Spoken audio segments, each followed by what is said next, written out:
Hi, this is Dr. Darren Howarth with Summit to Shore Chiropractic and giving you 5 tips for getting into foam rolling. So first couple I want to mention, so tip number 1 is more of things not to do. So generally speaking, people going into a trying to lay on the foam roller on their low back, doing this position, I usually say don't do that with the foam roller. It's a little thick. Generally speaking, most people get too much extension right at that low back. I would recommend using something more like a tennis ball or something like this, that you can work those muscles and that you can be able to get some relief without a huge amount of extension. So tip number 2 would be don't roll over like exposed or not very deep bones. So easy example is the hip. The hip bone right at the edge of it. I mean, we roll out the legs quite a bit. Rolling over bone, it hurts and it's not effective. So don't do it, and yeah, it's better off. Third tip, so typically when I teach someone foam rolling, there's a lot of different ways to do that, but generally speaking, going with like a seek and destroy concept. So if I'm rolling my hamstrings and that spot is pretty tender, I'm going to try and get that where it is the most tender, and I'm going to sit there and I'll take 2 or 3 deep breaths, and then I'll move on.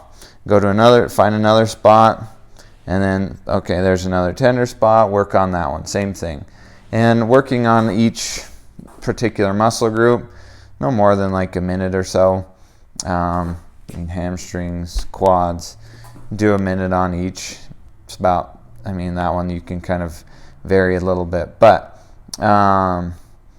so that's tip number 3. So tip number 4 would be breathe. So this one is a common issue I see is, okay, if I find a tender spot there and it hurts really bad and I'm sitting here clenching my teeth and not being able and trying to hold it, if I can't breathe, there's no way that's relaxing. It's kind of like taking a rope that has a knot in it and pulling that rope tighter. That knot doesn't come out. It just gets a tighter knot. So in the sense of, okay, I found that tight spot. If I'm putting too much pressure on it, take some pressure off, and to the point of, okay, now I can at least breathe, and now I can let that relax.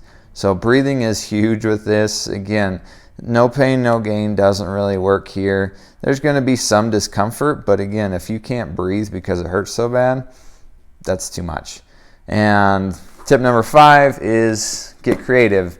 So, it's nothing super complicated, but one of the things I like to do probably the most with this is laying on it like parallel with my spine, just like this.